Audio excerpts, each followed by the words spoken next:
વડોદરાની નવરચના યુનિવર્સિટીમાં 2 દિવસીય ઇન્ટરનેશનલ કોન્ફરન્સ ઓન રેઝિલિયન્સ 2026 યોજાઈ હતી, જેમાં વિશ્વભરના સંશોધકો, શિક્ષણવિદો, પ્રેક્ટિશનર્સ અને નીતિ નિર્માતાઓ ઉપસ્થિત રહ્યા હતા. બધાએ સાથે મળીને સ્થિતિસ્થાપકતાના પડકારોના ઉકેલ શોધવા માટે ચર્ચા કરી હતી, જેમાં 741 વિદ્યાર્થીઓ અને શિક્ષકો દ્વારા 31 પ્રોજેક્ટ્સ રજૂ કરાયા હતા, તેમજ માળખાકીય સુવિધાને લગતા પ્રોજેક્ટને પણ પ્રદર્શનમાં મૂકવામાં આવ્યા હતા.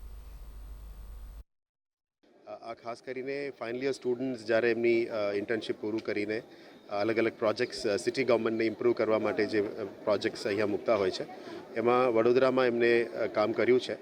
એને અહીંયા ડિસ્પ્લે કરવામાં આવ્યું છે. વડોદરામાં શું શું થઈ શકે છે એમ છે, અને અત્યારે જે સિસ્ટમ્સમાં કેવી રીતે ઇમ્પ્રુવમેન્ટ લાવી શકે એ બાબતનું તમામ પ્રોજેક્ટ્સ કર્યું છે. મને કહેવામાં આવ્યું છે કે લગભગ 40 પ્રોજેક્ટોને રજૂ કરવાનો મોકો છે દેશભરમાં અને દેશના બહારથી, ફ્રાન્સ અને બહારના દેશોના અને એમ્બસીઝના અધિકારીગણ અને એમને પ્રોફેસર્સ અને ગાઈડ્સમેન પણ આવી રહ્યા છે. અમે આશા રાખીએ છીએ કે આના પ્રોજેક્ટ્સના કારણે વડોદરામાં પણ કંઈ સારું થઈ શકે એમ છે.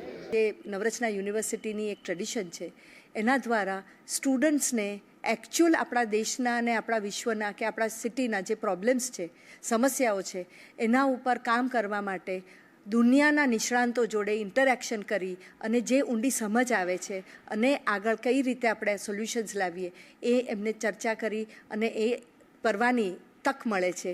એ આપણા માટે, મારા માટે ખૂબ આનંદની અને આપણા શહેર માટે બી, આપણા સૌ માટે એક ગર્વની વાત છે.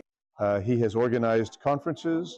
He has spoken of his One Health Village project for helping to model One Health and create digital twins.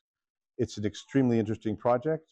He came to France to present this at our conference that we held in Lyon on November 2nd, a conference that was inaugurated by the President of France in a video, who stated that on the 7th of April of this year, he would be having a World One Health Summit in Lyon to help raise awareness about this topic.